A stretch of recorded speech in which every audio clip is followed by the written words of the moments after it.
WGPR Detroit HD2.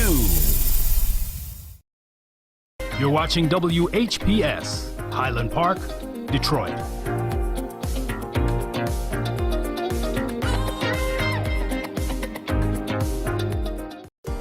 The views and opinions expressed on the following show are not necessarily the views and opinions of WHPS, its affiliates, management, or sponsors.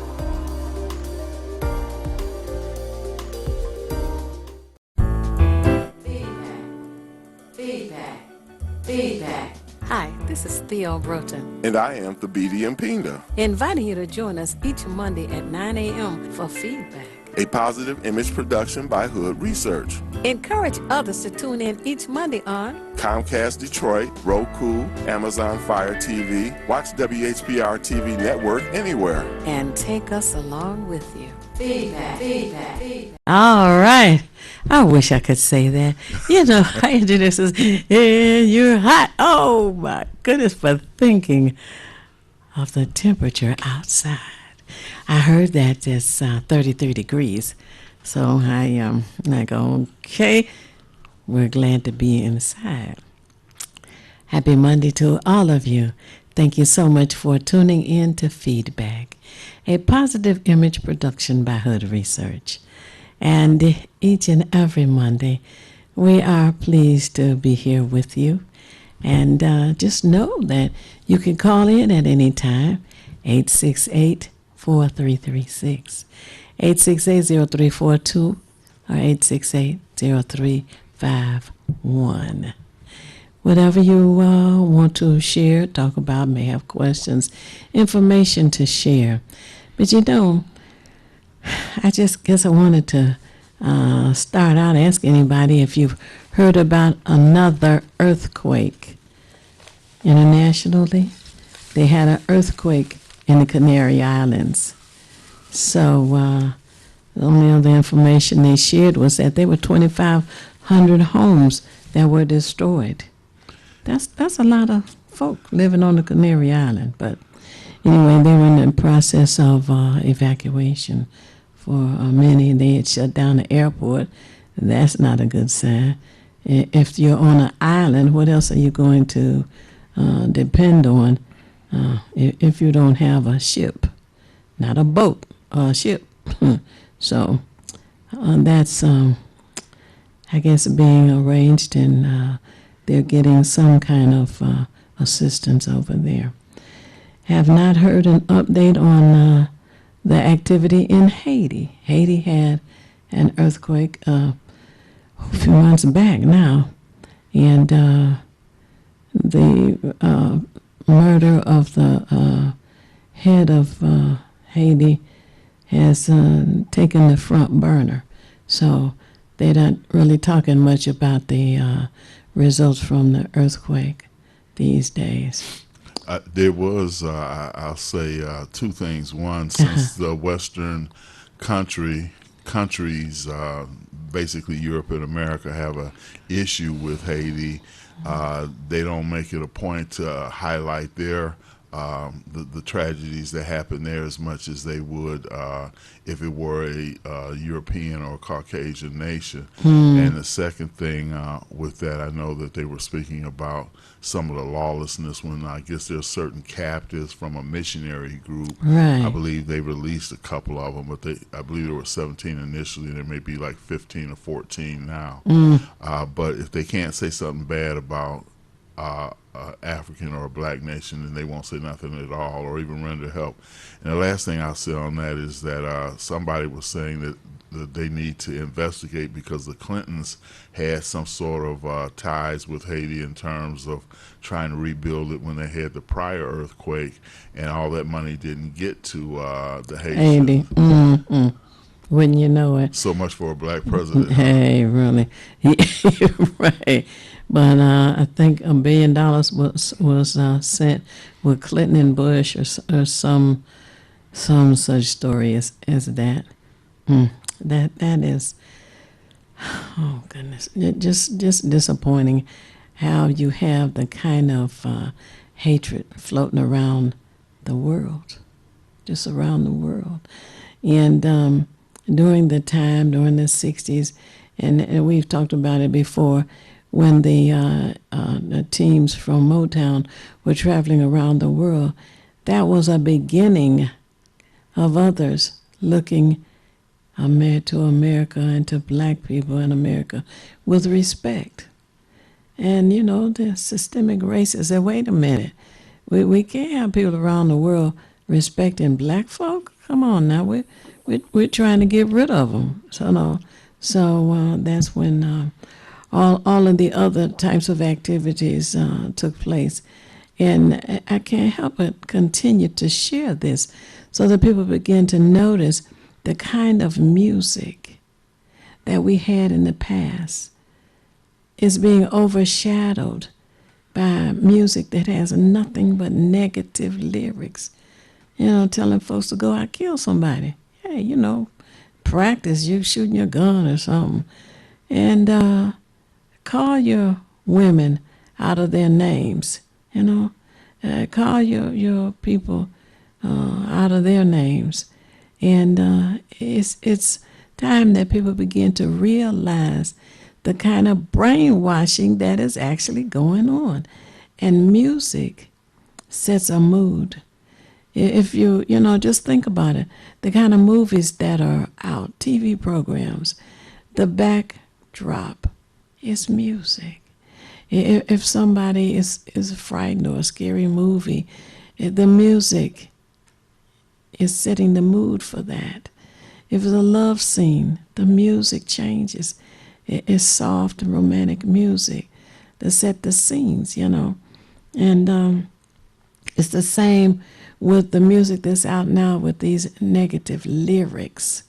You know, the lyrics is what the issue is, not the music, not the beat, but the words. And other genres are not filled with negative lyrics. You know, it's interesting you say that, because I remember listening to an interview by Dick Gregory, and he was saying how he had taken a few of his children to see the Ten Commandments, and he was saying how Moses was supposed to represent the black man, and then, you know, you had the other Caucasians there who filled whatever roles they did, and he told his, I apologize, this is the movie with, I can't think of the actor's name, but what it was that he was trying to demonstrate to his kids, he said, what I want you to do is clap when you are, how I want to put it as best I can. He was saying, yeah, okay, he wanted them to take note of the music. So he says, clap when you feel like, you know, this is a part that you agree with, and then don't clap. And then he took note or made the point to him. He said when the black man came up, he said, you notice how the music changed, and there was nothing to inspire you to want to clap at that point.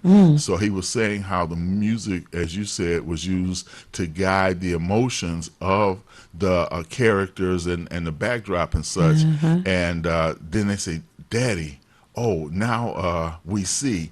But, you know, the average person who doesn't have someone to guide them would think automatically that this is something that occurs. You know, they don't. You used the phrase before, subliminal seduction. You don't even realize that you're being hypnotized or your emotions are being played with, which is a very dynamic thing, and we don't understand it. Right, and you know, I studied that, and I remember there was a lawsuit in the mid-50s because at the movie theater there was a subliminal trick that was played on the moviegoers. You would think you were watching the movie or the commercial about the next coming attraction, and you were being shown a picture of the concession stand and a hot buttered popcorn and a beverage, a carbonated beverage of some kind, and the candy at the concession stand, you know. And all of those pictures in between the frames were subliminal seduction, and they were brainwashing folks to get up and go to the concession stand. The movie's not on, you know, commercials. Buy some popcorn, buy some candy, buy some beverage, you know. So when it was discovered that that was being done, a lawsuit was filed, and they had to, the movie industry and the theater industry had to stop doing that. I had purchased that book.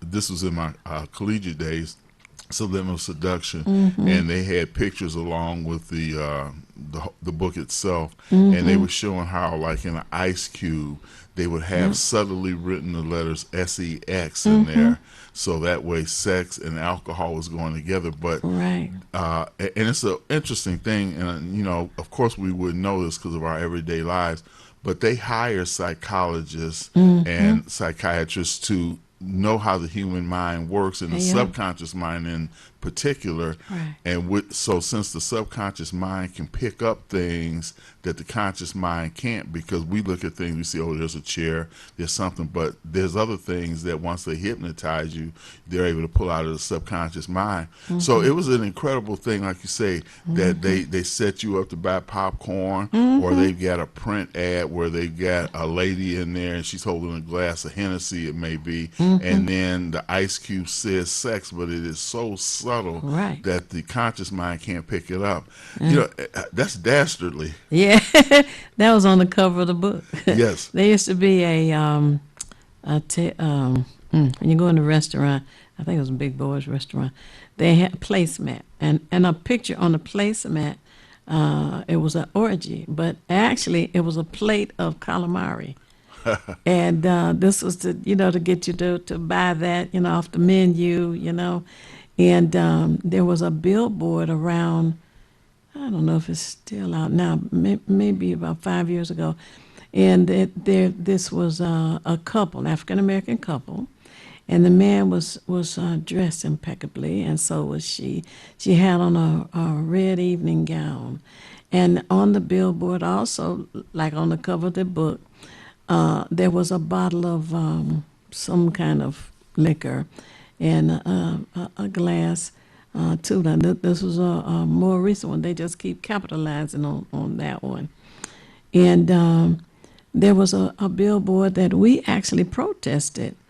As you drive into downtown Detroit, and the freeway comes, there's a curve, and this building is in front of you, on the the level, the street level, and there was a billboard on the side of the building, and it said some kind of territory, and it's some kind of liquor or malt or whatever it is, and it said that territory, and it had a woman laying. The way she was laying, her legs were open, and so we went in protest. Channel 4 came out, and what's one lady's name? She was a state rep at the time. Talabi, yeah.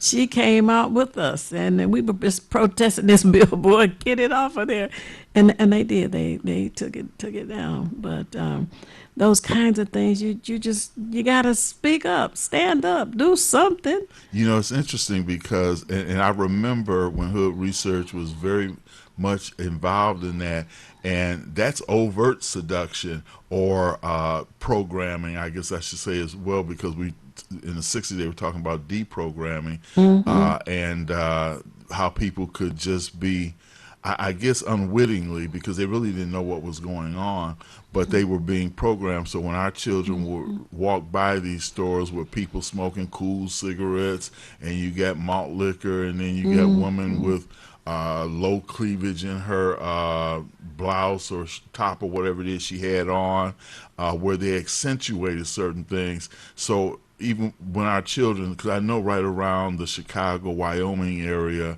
there were billboards. There was a store on the corner. When I lived in the area, I remember it so well. And they would have that. So every day the child goes to school, we are visual creatures anyway, so we would see that, but we wouldn't realize how deep it would penetrate into our minds. So and I don't know, Theo, since you brought that up, it just made me think. So when a child sees somebody smoking a Camel or a cool cigarette, by the time they get 11, 12, 13, it becomes something that they kind of glamorize and want to do. Yeah, and which again we know in the suburbs it's hard to find a liquor store, let alone a billboard that has that kind of mess on it. Right. Red Dog. Is some kind of liquor called Red Dog or something? Red Bull? Well, no, Red Dog. I think there was one. Red yes. Dog. That's what was on the side. Red Dog territory. Yeah. We said Detroit is not Red Dog territory. It is our territory. Get him out of here. That's what we're protesting. But you find that if the area is inundated with that, the young people will want to gravitate in that direction and try it, and that's it's just not good.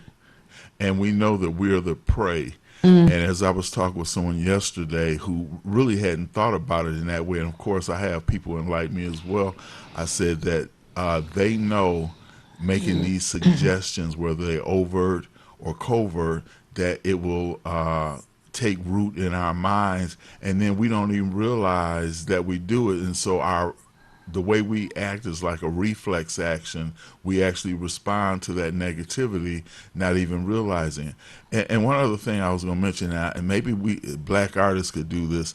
I know back it was either the late 60s or the early 70s, they were talking about record companies who did something called backmasking. So when you played the record forward, you would hear, the regular, Mary Had a Little Lamb kind of thing, but when you played it backwards, it may say worship Satan, wow. but because your subconscious mind can decipher things that are even though it's played one way, they can decipher it going the other way. That's just how powerful the subconscious mind is. And some of these companies ran into potential lawsuits for that because there was somebody studying this negative way of, again, penetrating people's minds without them knowing. Wow. It should be criminal, but all they do is get a slap on the wrist.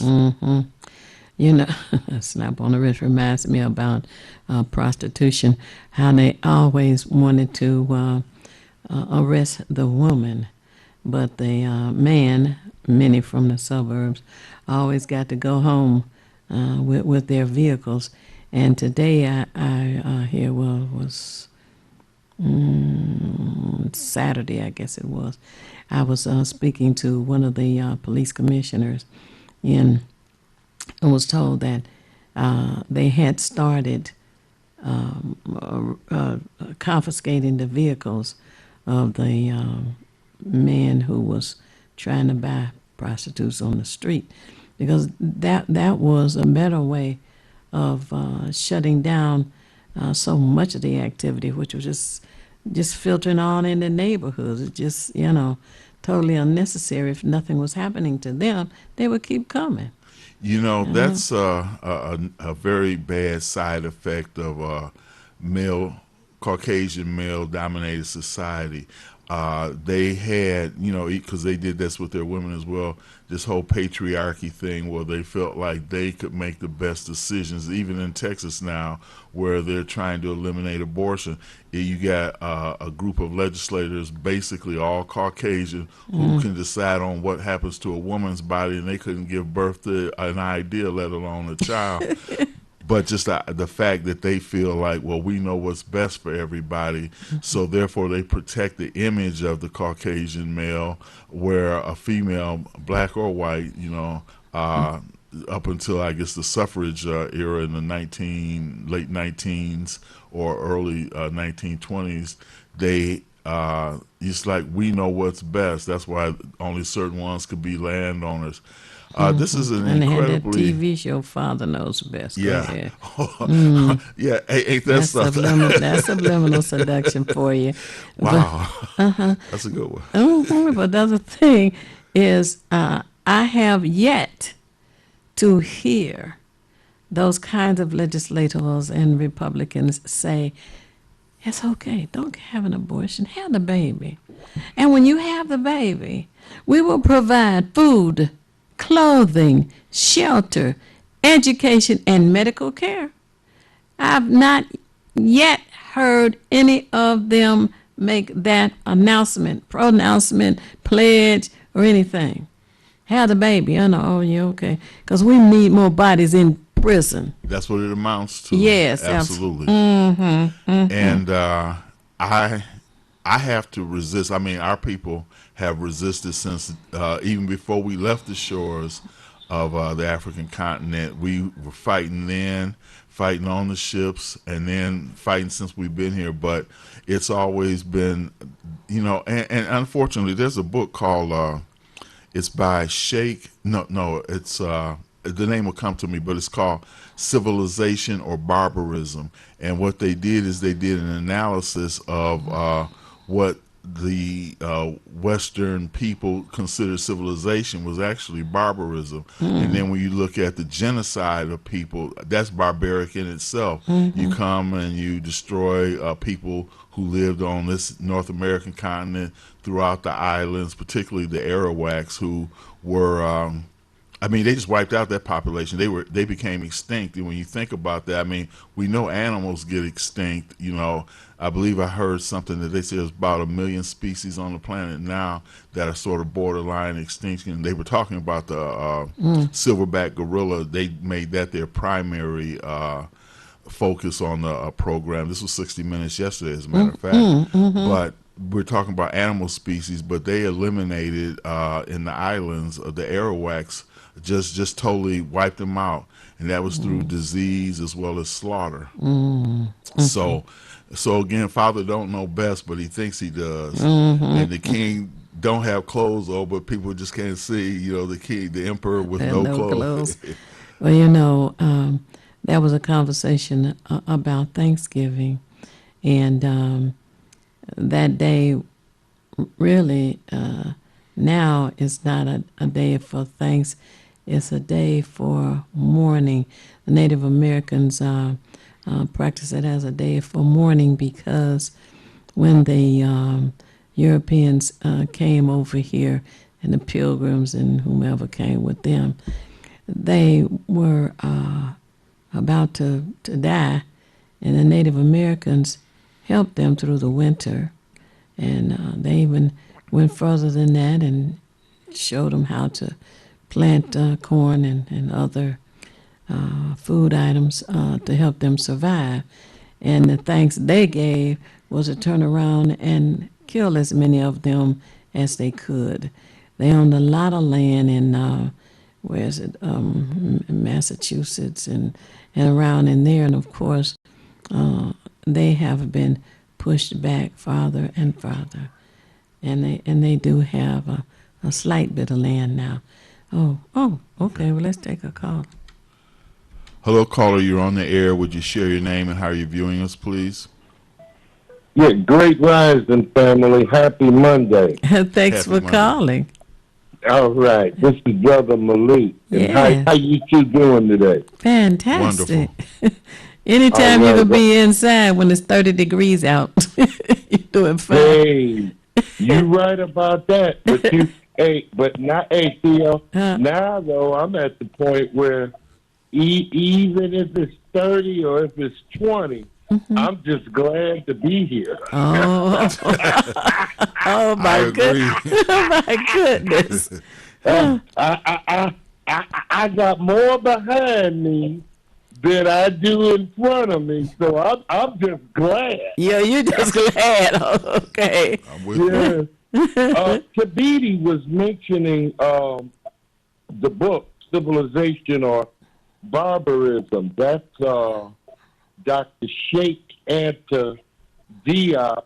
Everyone says Diop, but it's actually Joke is the correct pronunciation. But this brother was a master teacher, scholar, historian, scientist, and he went into many of the mummies and using, studying and testing the melanin and prove irrefutably, although liars still lie, and history stealers, land stealers, still steal Yes. history and time and biographies. But he proved that it was us.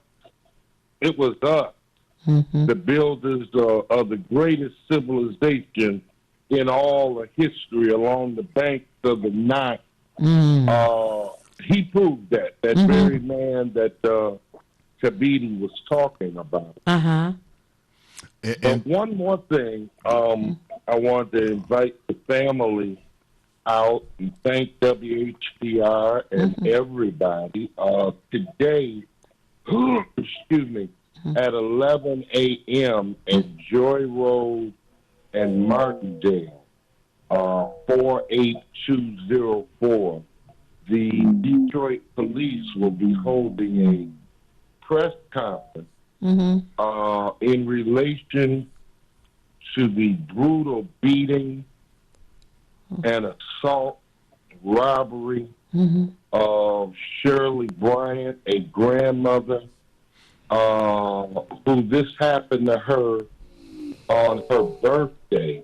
Oh, wow. And she was literally, November 14th, she was literally left, excuse me, on the ground, virtually butt naked.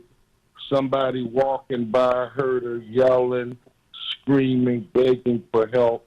When they got her to the hospital, she had to go immediately on life support.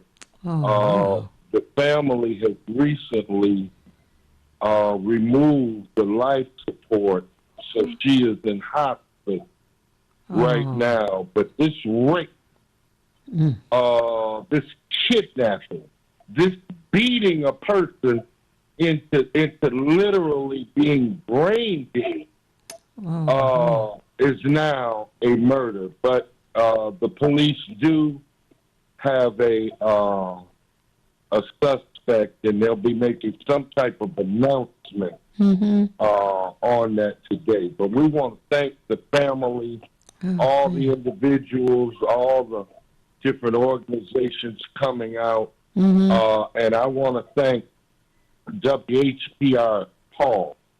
Now, he's a white brother, but he is my brother. He supports WHPR for many, many, many, many years. Right. You know him, Theo. I know Paul. Yeah, and he comes out there in the streets with us. It can be murder. It can be rape. He comes out in the streets with us, and we pick up trash. So I want to send a salute to him. But today, for those who can make it, 11 a.m., Joy Road, Martindale. This is where Mother Bryant suffered. Okay. That's where we're going to be. It's the former funeral home. I don't remember the name. And then it became a church. And I don't remember the name of that. But I do know it was a gay liberation church, but it's closed down. Oh, okay. It's a band. Okay, and it's Martindale and Joy Road. Joy Road. The zip code is 48204. Is that near Livernois or Wyoming? It's near Dexter. Dexter. Okay. Martindale and Joy Road near Dexter. Okay. Yes, ma'am. Okay. Joy 11 Road at a.m. Martindale near Dexter. Okay. All right. Okay. Wow. All right, family. And we'll announce it again on the show, brother. Right. Thank you. Thank you. Appreciate that. Don't mind at all. We got to protect our women. Yes. You know that, Thabiti. Yes, sir. I agree. We got to. Nobody else is going to do it, man. We got to protect them from other men, and we have to be ready and prepared to protect them from mentally deranged Negroes as well. Absolutely. Right. But all our women, all our mothers, grandmothers, great-grandmas, daughters, baby mamas, whatever, Yes, that's should right. be free and safe Mm, anywhere they walk. I agree. Anywhere they walk, it shouldn't be an issue. Okay. Well, All all right. right, as at the meeting said, we'll continue to announce it for today Okay. at 11 a.m. Joy Road in Martindale. Okay. Yes, ma'am. Okay. Thank you, Okay. brother. Thank you. You're welcome. Y'all be blessed now. Thank you, sir. Happy Monday. Be safe. Happy Monday. Thank you. All right. Bye-bye. Well, we have to. And we want you all to stay tuned because we're at the bottom of the hour, and we comply with FCC. So we Take a will- break, and Yeah. we'll be back momentarily. Baby, it's cold outside. You're watching Detroit's own WHPR TV. Detroit Live. This is Theo Broden from Feedback. You can watch me 24 hours a day, 7 days a week at WHPR TV Now app. Download our free app at WHPR TV Now. Monday at 9 a.m. Eastern. It's the These Nuts Show with your host, Butter and friends. Butter here, magician escape artist, practicing for my show tonight. Come on in, have a seat. All right, everybody settle. Butter, you're on in 5, 4, 3, 2.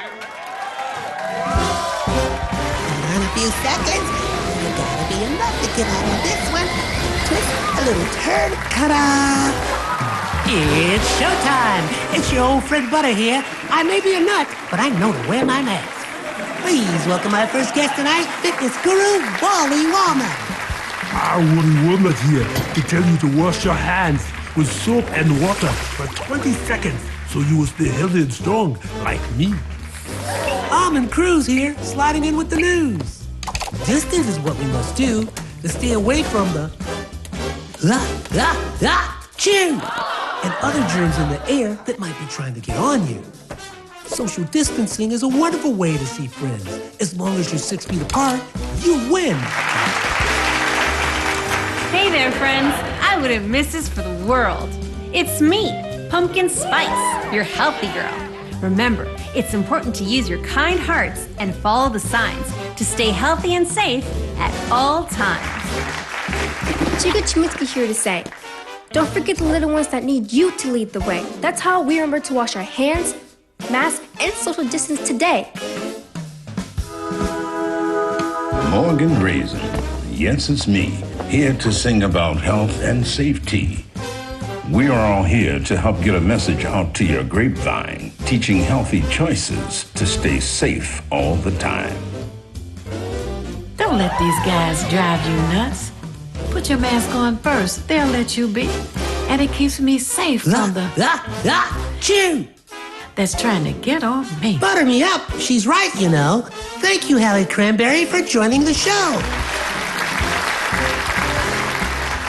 Let's all be nuts about our health. Social distancing, wash your hands frequently, use hand sanitizer, and wear a mask. Practice what we learned to stay away from the germs.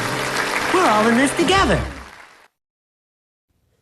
Coming soon, the many adventures of these nuts in a theater near you.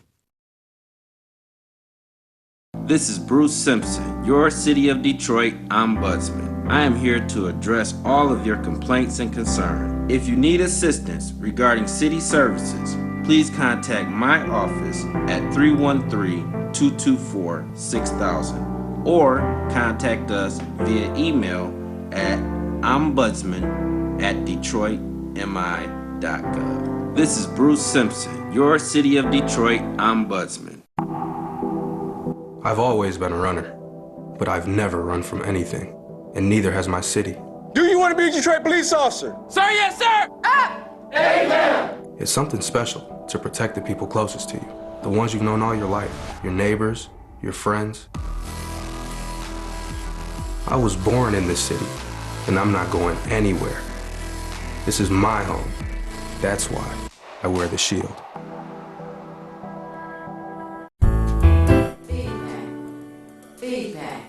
Feedback.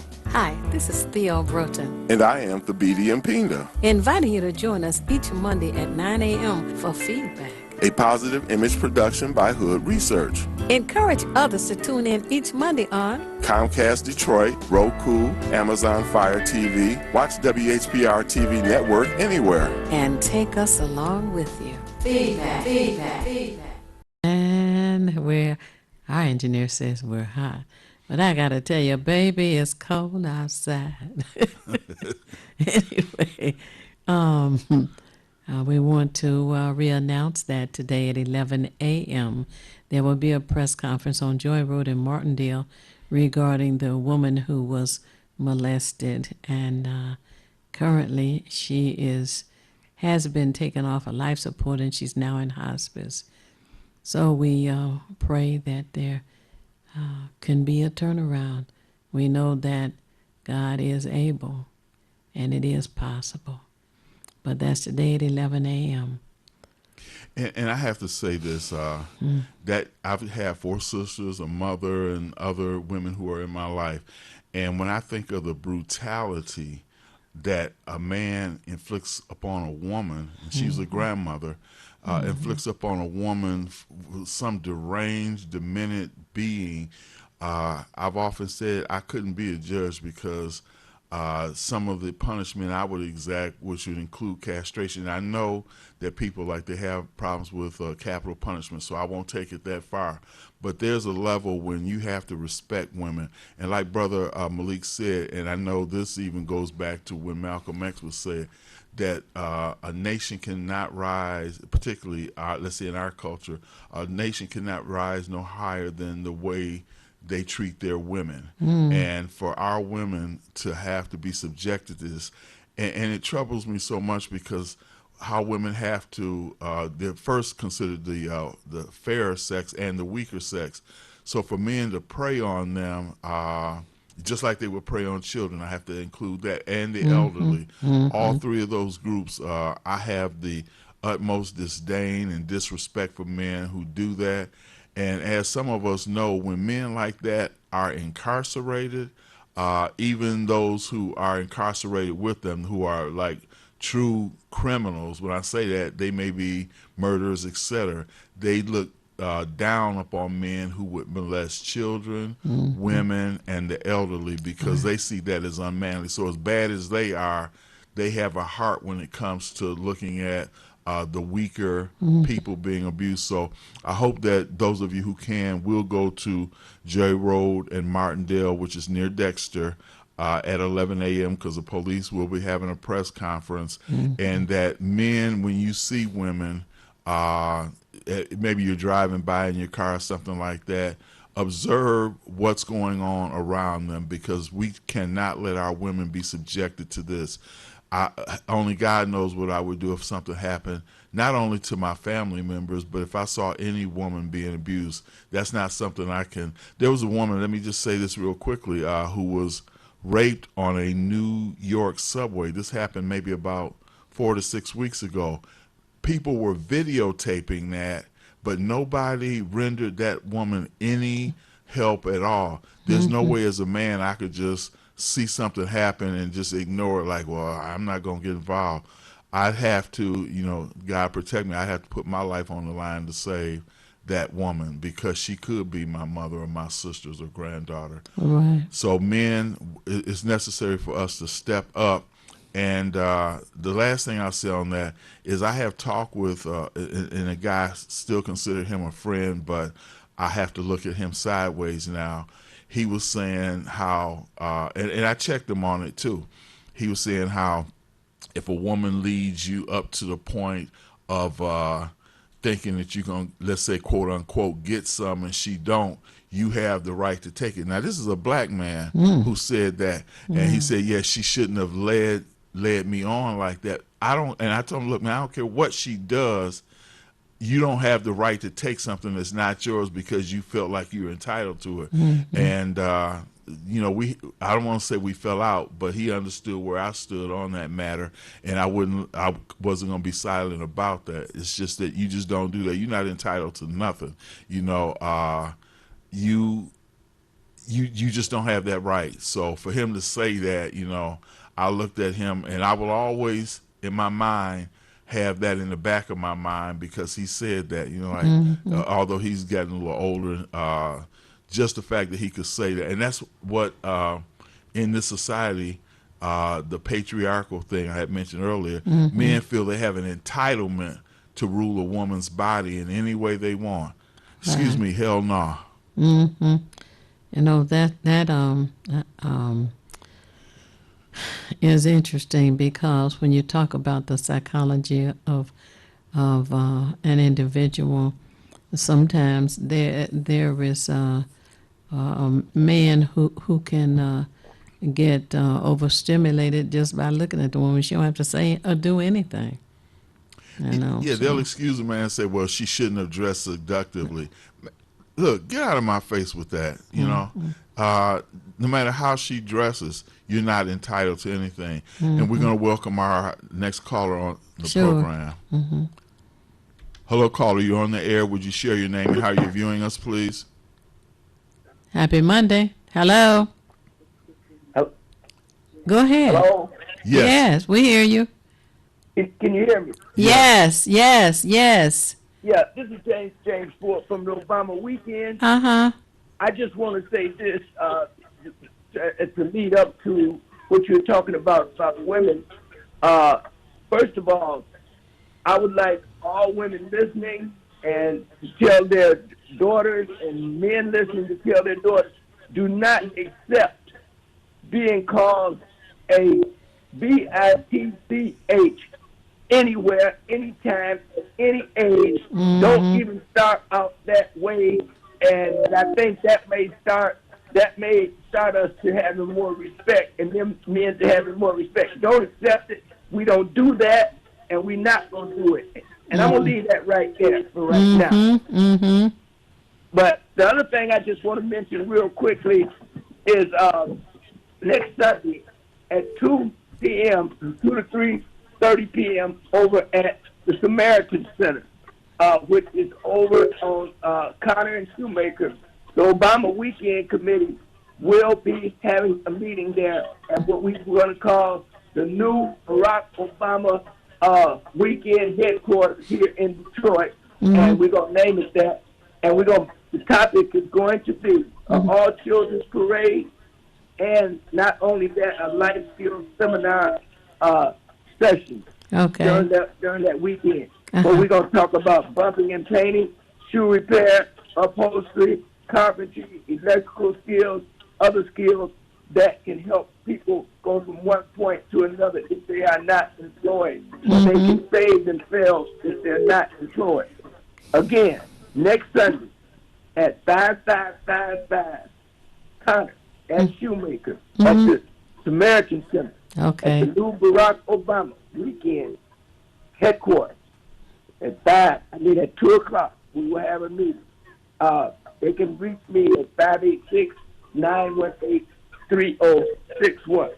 But give the number again. Give the number again. Give the number again. Come on. 586. 918. 3061. Okay. Okay. Go ahead. Let me just go back and say this to you.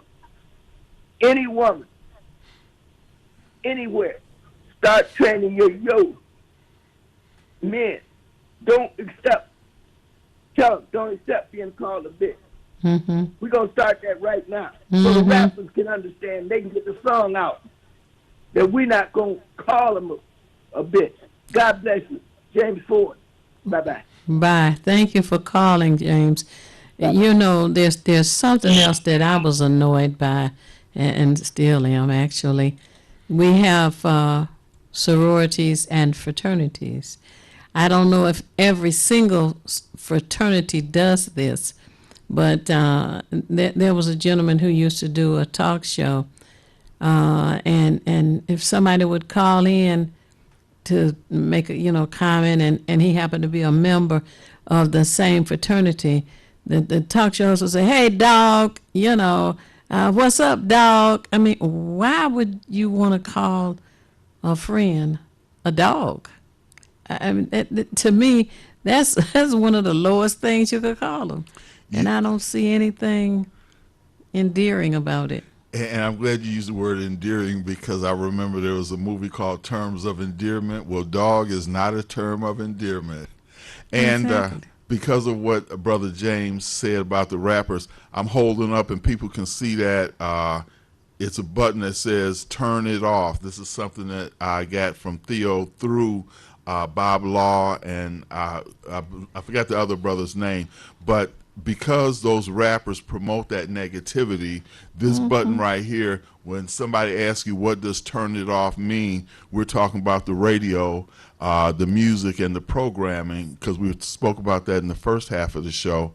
We're trying to get away from that. And the last thing I'll add to what Brother James Ford said is, not only do we have to teach our men not to use the B word with women, but women use it with each other also. They'll wear pants. I remember it. I never understood it, but I guess that's what programming does. They would have a pair of jeans on, and it says sexy, B-I-T-C-H, on there. So they were portraying themselves in that same terminology. Right. Or they'll call their girl, like a brother might call his boy, yeah, that's my N right there. And a woman will say, oh, that girl, that's my B right there. Why?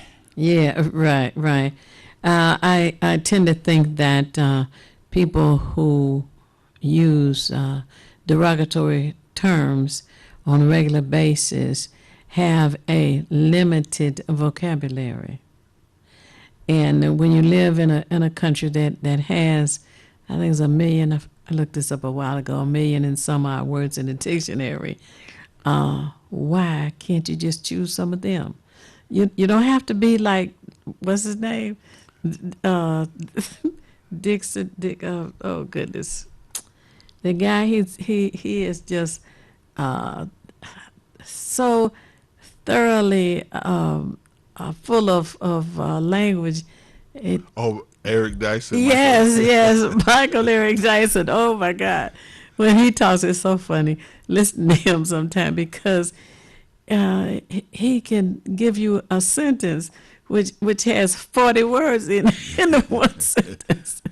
But I do think that it's incumbent upon us to learn additional words, put more words in your vocabulary, practice them, and don't let others pull you down to their level where you can say, yeah, my dog, come on, and I keep thinking, how crude is that?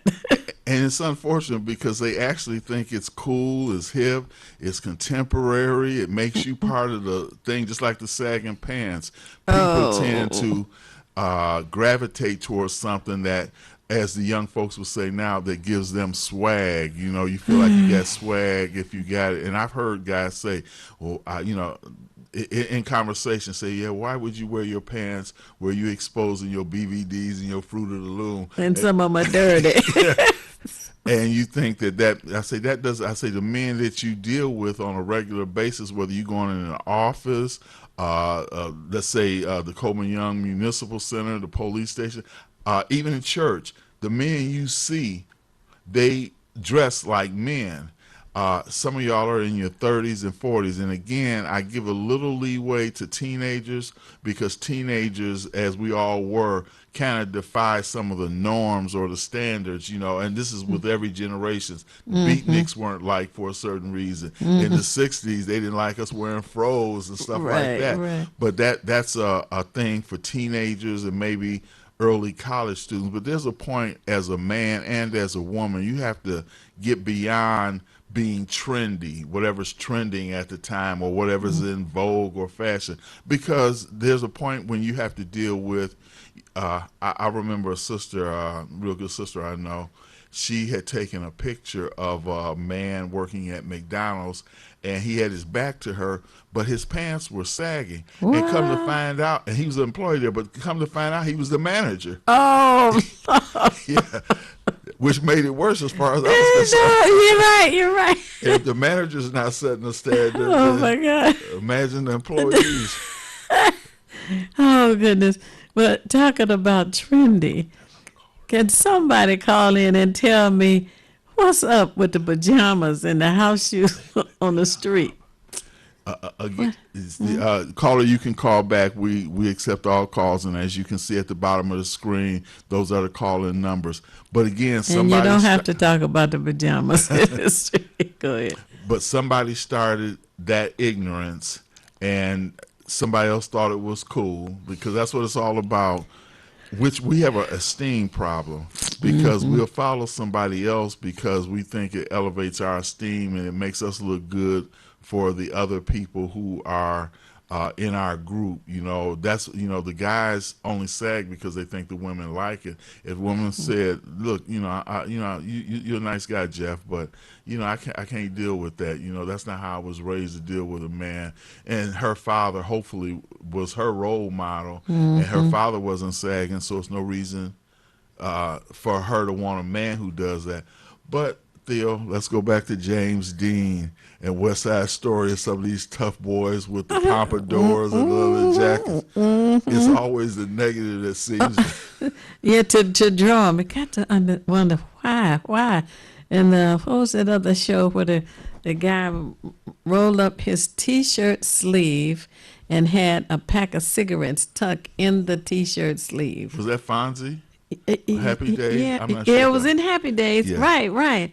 I don't remember whether the Fonz had it or not, but James Dean definitely did. And Marlon Brando and a couple of his 1950s things, but that made them look cool. Yeah. And the girls seem to like bad boys. They say nice guys finish last. Well, in a lot of cases, they don't want somebody who's nice and cordial. I'll open up your door. They want somebody who kind of got that little bullish kind of thing to him. Oh, girl, it's just something about him. Oh, yeah, something about him. All right, yeah. He ain't even got a job. Yeah, right.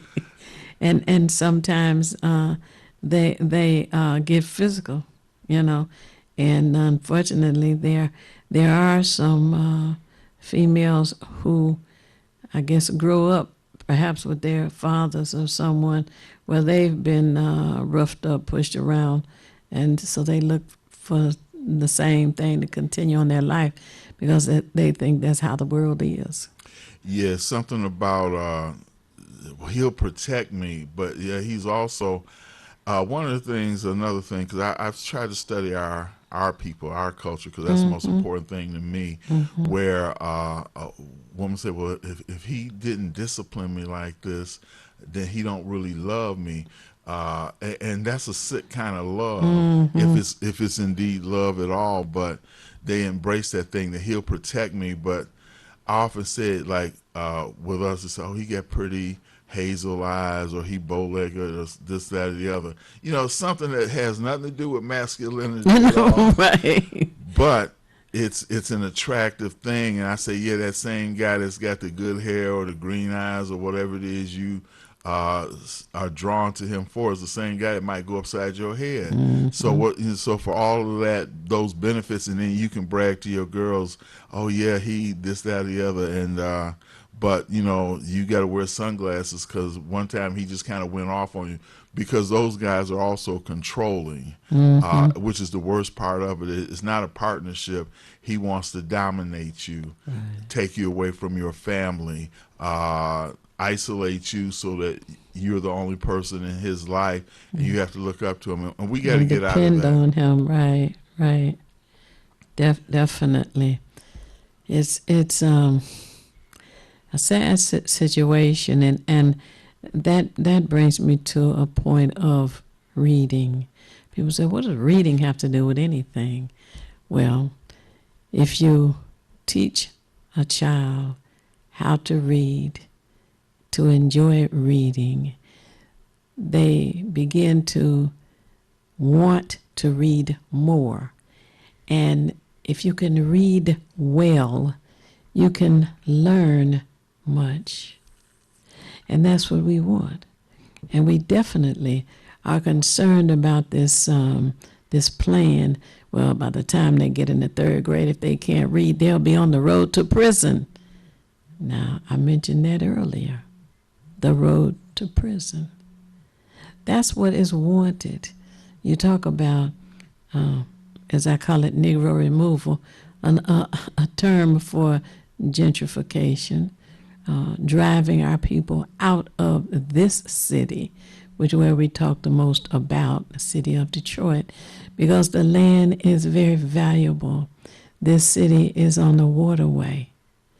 And there are those who are involved in systemic racism who don't want us to be the majority on this waterway. And I like what you said about reading, and earlier you said maybe a few minutes ago about vocabulary, and why can't we choose other words? There's a French sociologist, and I know Brother Malik knows him well. He's a well-read brother, and many of the others.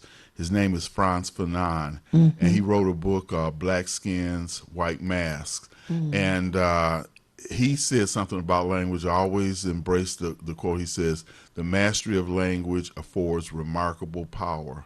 So the more you can increase your vocabulary, the more effective you can be, and the broader audience you can reach. But if you have, as you said, Theo, a limited vocabulary, then you can't really go beyond that. And I've always liked the fact that people can kind of, let's say, look or maybe may judge me maybe perhaps by what I wear, but and they look at sideways like, oh yeah, well he seems he just wears jeans, he ain't got the nice slacks and the sweater or the cardigan or whatever. But when I open my mouth and speak, they forget all about those outside features, because they say, wow, well, this guy talking like he got some sense. And if you can captivate someone's mind by your vocabulary, then you're the winner anyway. You can't lose. That's right. Now say that quotation again. We want people to hear that. Okay, Frantz Fanon, just for those who want to study, he's one of our great black sociologists. He was French. He said, "The mastery of language affords remarkable power." And we're approaching 10 o'clock hour, believe it or not. Oh, my good grief. You know what? We got to do something about that clock. That's what we have to work on. In the meantime, as we go to our break, we want you to know once again that the police are having a press conference today, and you have been asked to join. It's at 11 a.m. It will be on Joy Road in Martindale, and it's regarding Miss Bryant, a grandmother who was molested and beaten so much so that she was on life support. Now her family has decided to take her off, and she's in hospice. So we ask that you pray also for her. And we are going to pause for the cause. The cause is a station identification, and we will be back momentarily.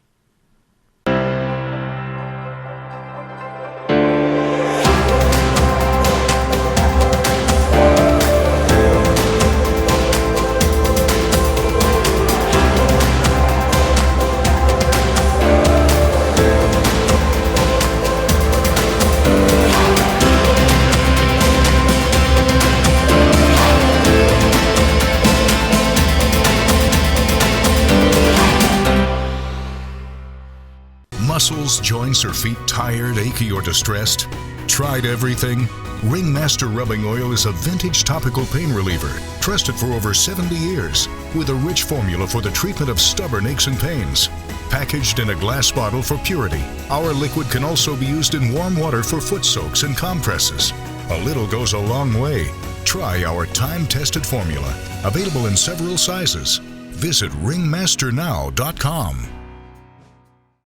Hi, this is LaWanda. This is R.J. Watkins. Coming to you to bring you some information about the #1 detox in the nation, Lemon Burn. Lemon Burn helps to turn the fat into fit. It's for you, a happier, healthier you, because you know healthy is the new beautiful. An all-natural way to improve your health. It promotes a healthy digestive system, attacks and reduces belly fat, as well as gives you energy. Need to get yours today. Call 313-868-6612. Don't forget to exercise and eat right. WGPR Detroit HD2.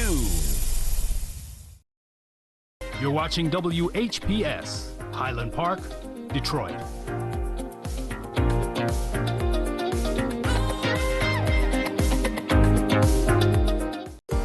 The views and opinions expressed on the following show are not necessarily the views and opinions of WHPS, its affiliates, management, or sponsors.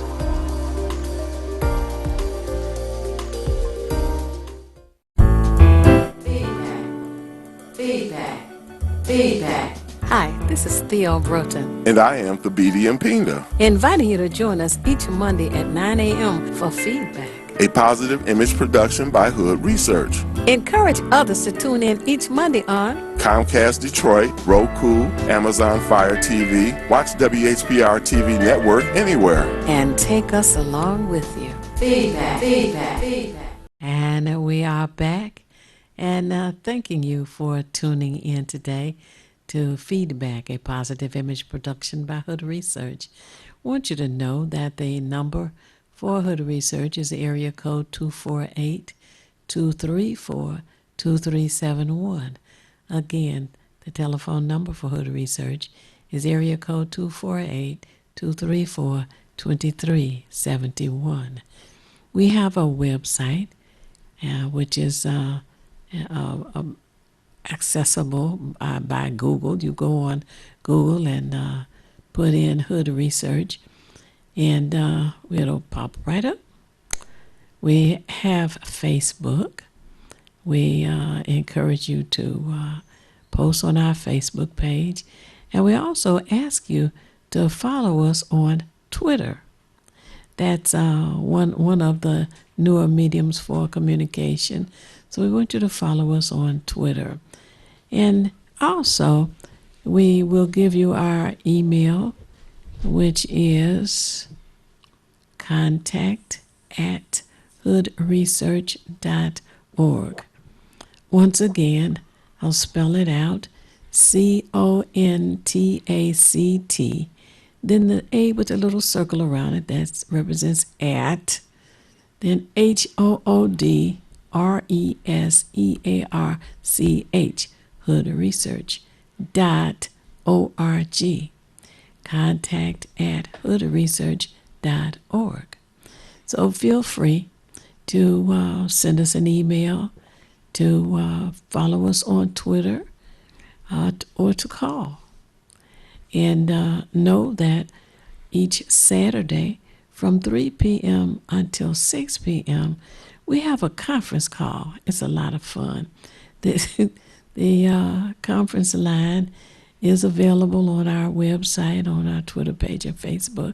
But for those of you who, as the BD says, have pen and paper handy, the number for our conference call on Saturday, starting at 3 p.m., is 1978. That's the area code. 990-5000. Once again, the number is 1-978-990-5000. It rings one time, then you ask to put in the access code, and the access code is 338-729#. Again, that's 338-729. Press the pound key, and you'll hear us talking, laughing, having a good time, sharing information, receiving information, asking questions, etc. Right now, we have a silly contest going on, and that's for those who can list the most cultural sayings. Quick example, when the media was beating up on Kilpatrick when he was mayor, there was somebody that said, man, they're on the mayor like white on rice. Well, white on rice, that's a cultural saying. And the one who can list the most cultural sayings will win some Christmas spending money. We have all kinds of things that go on. We did a hayride for children earlier this month, and we had intended to have the hayride the last school day before Halloween. However, as you may or may not remember, it rained all day, all afternoon, all night, and of course it had to be rescheduled. So we rescheduled it for the beginning of this month. and the children really enjoyed themselves. And the principal was appreciative, and she had such a good time. She got up on one of the horses. It was something. You know, we look forward to participating in our community and bringing our community members together. And, you know, the BD, it's in bonding and working together that we can have a better quality community.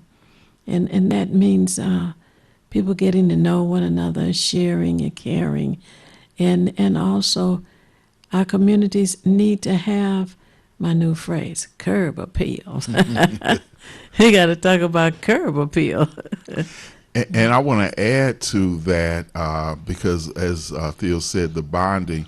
There's a art exhibit at the Detroit Institute of Arts, and if you live in Wayne, Oakland, or Macomb County, your taxes are already paying for it, and you can get in free. And it's a black cultural photograph exhibition which shows from the 60s, 70s, and 80s. The photographer is African American, and he has a photo exhibit which shows a lot about our culture. It's free, okay? Let me emphasize that, free, and you're paying for it anyway. Your taxes that you pay, which is why it's free. So if you live in Wayne, Oakland, or Macomb County, bring your children to the exhibition. I'll be bringing my granddaughter this weekend. And the thing is, and I take her, and as some of you know, she's been on this program as well. Make sure that your nieces, nephews, because they don't forget these things, like the hayride that you did, Theo. These are things that children will remember for the rest of their life, but if we don't bring it to them, they won't get to it. You know, we can wait for the school to have a field trip, but then we don't know what field trip they're going on and what they're being exposed to. So anything that's related to our culture, which gives self-pride, self-esteem, it uplifts your spirit, and it motivates you to want to do something for yourself. It's our job to do that. And one of the things I say, Theo, also is that it moves me too, because it's, as adults, we don't know everything. So we need to be in a position not only where we learn, but once we learn, we can share it with others as well. That's right. We cannot cut ourselves off, because I think there's an old saying, I'm not sure how it goes, but it has something to do with knowing your roots. And we are the leaves from that tree. So if we can embrace the things that come up through the roots, this is our ancestry, this is our heritage, this is something that we have to know about. And the last thing I'm going to say, just for the benefit of my good brother James Ford, this Saturday from 2 to 3 p.m. at the Samaritan Center, which is located at 5555, that's 5555 Connor, from 2 to 3 p.m., the new Obama weekend will be having a meeting. They'll be discussing various trades and crafts that our people can develop and then actually become independent yourself. Right. And if you do have that pen and paper handy, as I generally ask you to do, you can contact Mr. Ford at area code 586-918-3061. I'll repeat that again. 586-918-3061. So that'll be from 2 to 3 p.m. this Saturday at the Samaritan Center on Connor. Did he change the day? From Sunday to Saturday? I believe I'm pretty sure he said Saturday, but if you're listening, Brother Ford, please, and then those who call him, you can verify this. Certainly confirm that with him, but for those who don't have a talent and want to develop a talent, which could be a career, this is an excellent opportunity to get involved in. That's one of the things we can't, what do they say? I don't know if this is one of those sayings still, but idle hands are the devil's workshop. Oh, yes. That's another cultural saying. That's right. We don't need to be idle. I know, that's right. And you know, it's interesting when you talk about exposing young people to different options, different opportunities, different experiences that are all positive, it gives them an idea of what they might like to do as they grow into adulthood. And there's a young man who had lived next door to us, And when he was about 5 years old, 6 years old, 7, he would sit in the driveway on the side of their home and play with trucks. He loved trucks. And do you know that this day, as a grown man, he owns an 18-wheeler, and they cost, what, $90,000 or $100,000? We have a caller on the line. Hello? Is that James Ford? Brother James Ford, that meeting is Sunday from 2 to 3:30 p.m. Sunday. Thank you, brother. Sunday from 2:30. Okay. From 2 to 3:30 p.m. Oh, okay. Thank you very much. Thank you for staying tuned in. Mm-hmm. I'm always tuned in. All right. Bye. Bye. Mm-hmm.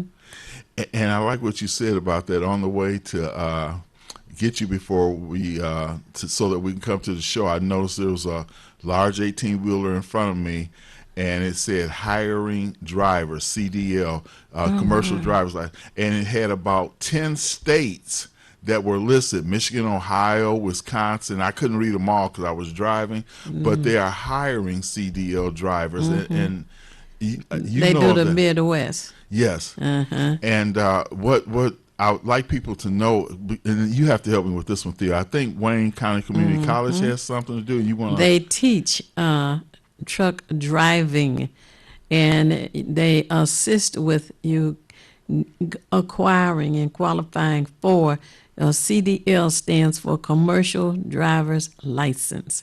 A commercial driver's license gives you the opportunity to drive those large trucks, the 18-wheelers, to drive buses like DOT, to drive limousines. At Wayne County Community College Eastern Campus, the Eastern Campus is off of I-94 and Connor. If you exit on Connor from I-94 freeway going east, you would bear to the right. And Wayne County Community College is right there. If you bear in the other direction, you'll be at the city airport. And it has a new name after Mayor Coleman Young, and it's the International Airport now. But anyway, at Wayne County Community College Eastern Campus, they teach driver's training for those who want to get a CDL, Commercial Driver's License. And the phone number for Wayne County Community College is 313-496-2600.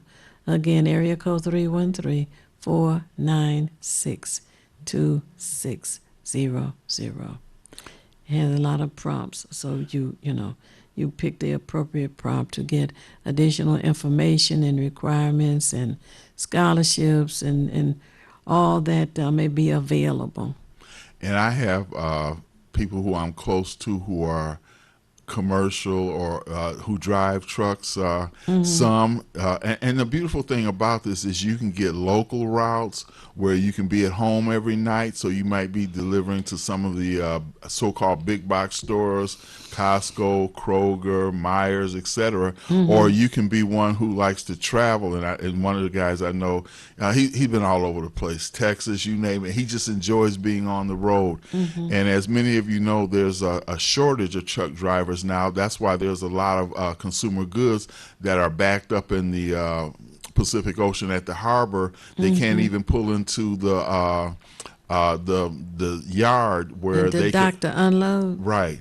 Yeah. So we've got, and they can't unload because number one, they don't have enough truck drivers to move those products from the docking yard to the various locations. And some of these big box stores have even found using private ships and going to the eastern part of the United States, let's say in the North Carolina, et cetera, areas where they can dock and then have their goods unloaded, because these things are just sitting there. So the need for truck drivers is incredible. And you're starting out around $50,000 a year. And believe me, from the ones that I know personally, you can make over $100,000 a year. And I've just put this in a colloquial way: for just driving, sitting on your butt, you can make that kind of money. So you can't really beat it, because when you pull up to different shipping docks, they have their crews with pallet movers and with forklifts unloading your stuff, and then you just going back. So basically, you just sitting and driving. You're not loading or unloading. No. And the post office, UPS, FedEx, they all need people with CDL licenses. And the course, I'm not sure, Theo, but I know it doesn't last more than a few months if it lasts that long. So if you can just take out of your life a few months to acquire your license, you can do anything you want and live a good life too, which is important. Oh, yes. And that's another one of those jobs listed under vocational training or vocational curriculum. And back in the late 90s, when John Engler started helping to dismantle the school system, it was just done so slickly, so smooth. And people didn't even realize they were losing a lot of the possibilities for future income. That's where reading becomes, as they say, reading is fundamental. That's where it becomes more important, because we have to understand that when they use these little subtle tricks to manipulate for their own benefit, right. And if you don't understand the language, then you will be manipulated. By the time you find out, I guess it's sort of like the frog in a cold pot of water, and then they just turn it up gradually, and before the frog realizes that he's in a pot, he's already been cooked. And that's what happens to us when we're not knowledgeable about things. That's right. When it slips up on us, by the time we're aware of it, it's just a little too late in the game. Reading. Read for your own benefit. And for those who are adults and have had the misfortune not to have learned how to read and comprehend, comprehension is an important part of reading. And if that has not happened, some are ashamed, embarrassed to take one of the GED classes. But again, at Wayne County Community College, they also have GED classes. So when you call that number that I share, which is 313-496-2600, you can also ask them about the GED classes, or about the reading classes, reading comprehension, to find out all that they have available, to find out if they are available at all campuses. As you may or may not know, Wayne County Community College has 6 campuses. 3 of them are inside the city boundaries, inside the city of Detroit. There's one downtown, which is quite near the main post office on 4th Street, 1001 West 4th Street. There's another one, the one we just talked about, that teaches commercial truck driving, which is on the east side, on Carter, right across from the city airport. I-94 East, exit on Carter, bear to the right. And the third one is on the west side of the city of Detroit, which is on Outer Drive and Southfield Freeway. Outer Drive at the Southfield Freeway. And when you call that number that I share, then you can find out additional information. You'll also find out that they have online classes. And they have their own, website, etc., as Wayne County Community College District, WCCCD. I am a strong proponent of that, and we're approaching the month of December where there will start to be a new group of classes. And as Theo has told you many times, but good news is always worth repeating, that if you're 60 or older, you can go for free. Yes. Again, that word free pops up. Yes. You cannot beat it. Yes. And I just think about the poor little computer in the corner. Loved ones have given their mothers, grandmothers, aunts, uncles a computer as a gift. But the poor little computer sits in the corner and says, "Take me out, take me out." learn how to use me. And the BD has already told you there are free classes at Wayne County Community College District. And you need to know that there are free classes for computer training. Introduction to Computers is one class. Navigating the Internet. Oh, and by the way, the information on the Internet, that is replacing and has replaced encyclopedias. Far more than you could ever access. And then there's an advanced class with computers as well. But if you're 60 years of age or older, you can take those classes free. And as I said before, now some of us are used to the old Buster Crabbe movie, Flash Gordon and such, where you would see a computer and sparks go flying everywhere. Well, we've been programmed as an older generation to think that if you start fooling with something, you hit the wrong button. Oh, Lord, what am I going to do now? Smoke and fireworks and everything. It's not like that. There's no reason to fear, and I'm not really a fan of FDR, but there is nothing to fear but fear itself, because fear will hold you frozen in a position, and to be frozen where you are afraid to make a move means you will, it's like a rock, you will get nowhere.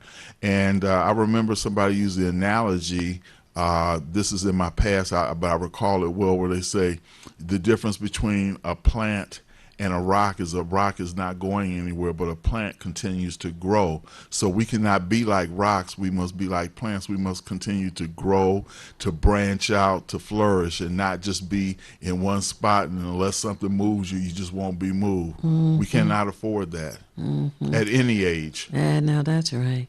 Absolutely. So we have talked about free. We've talked about the desperate need for reading today, and we have also talked about those negative words, and we want you to turn it off. We don't need our young children learning that kind of vocabulary. And they walk around at, 4 years old, repeating what they hear being blasted over the airwaves. So we want to be mindful of our young people and their ability to read and their learning ability and learning comprehension when they read. Yeah. I pick up my granddaughter from school, and interestingly enough, of course, with me being a little older, I like that, a little older. Not old, just a little older. And I'll hear some of the parents who are in their 20s and some in their 30s, they'll pick up their child and then they've got the music blasting. And not only is it blasting affecting their eardrums, but they're blasting those negative things.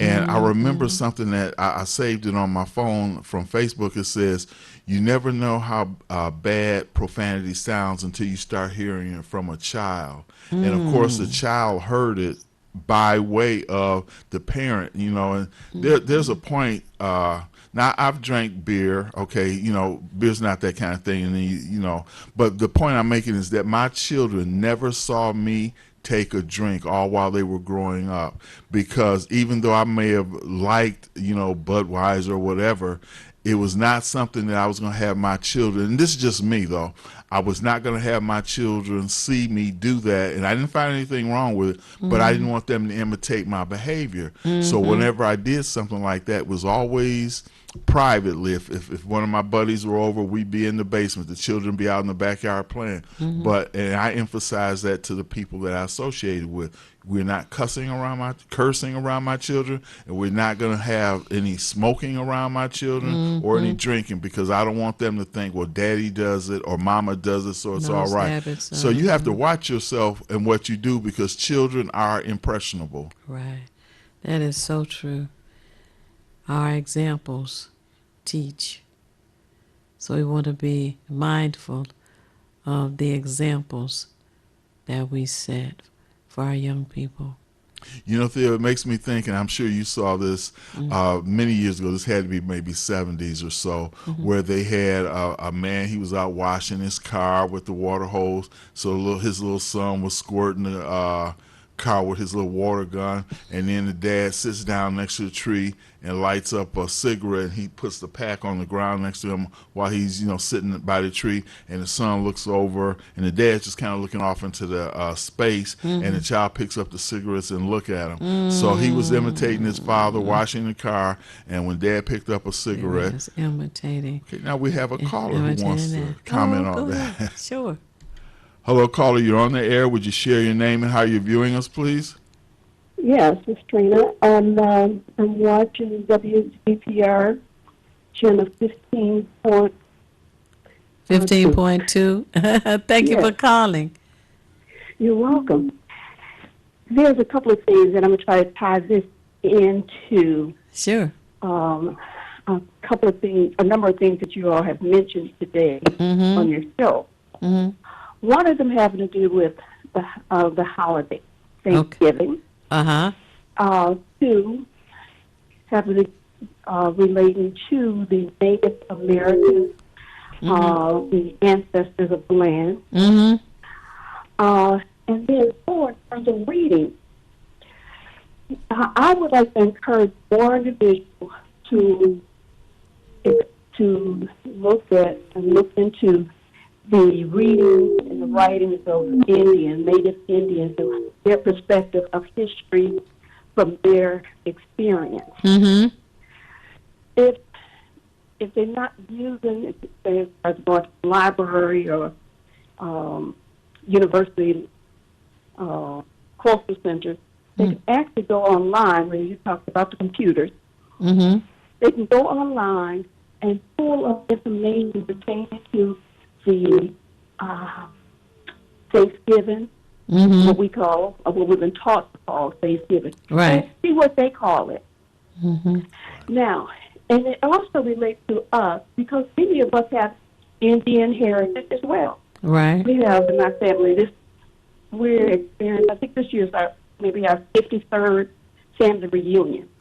So over the years, our parents, grandparents, such as that, have been passing information to us regarding, our Native American heritage as well as African heritage, etc. And there's a lot of us that actually know that we have Indian heritage. We need to begin to teach and let our children know that. But the things that the Native American experience are the same things. It's like the same playbook. The things in which they experience in terms of the genocide, in terms of how they destroyed them with the disease and everything, those are the same things that we're experiencing today. Right. They just call it something different. So I'm just taking, like for everyone to take the time, to go back and check into the history from other perspectives. That's right. I agree. Now, I share that same concern with you, and would recommend that kind of research is done. If you don't have a computer, then take a trip to the library and go to Wayne County Community College. They'll help you. That's where I got my start. Absolutely, they will. But the other thing that I want to share with you on that is I've not really heard a day or title for Thanksgiving as it is celebrated in this country. But I do know that the Native Americans call it a day of a mourning, because of how they were treated and how they were slaughtered, how the smallpox were put in blankets that were supposedly given as a gift. It was actually the gift of death. And we need to know that. But in my family, we talk about that. America has a day set aside for people to practice what they want you to practice. But when you have a day off, for those who work 40 hours a week, they're glad to have a day off. But you can use that day for your own family reunion and your day of thanks for the family being healthy, for the members having employment. And those are the kinds of things you can use that day for. Same thing with other holidays. But we got a minute left. And as I always say, referring to something you mentioned earlier, It's not necessary for you to know everything. What is necessary is for you to know how to find what you need when you need it. And we at Hood Research seek out as much information as we can to share with you and invite you to share with us at Hood Research.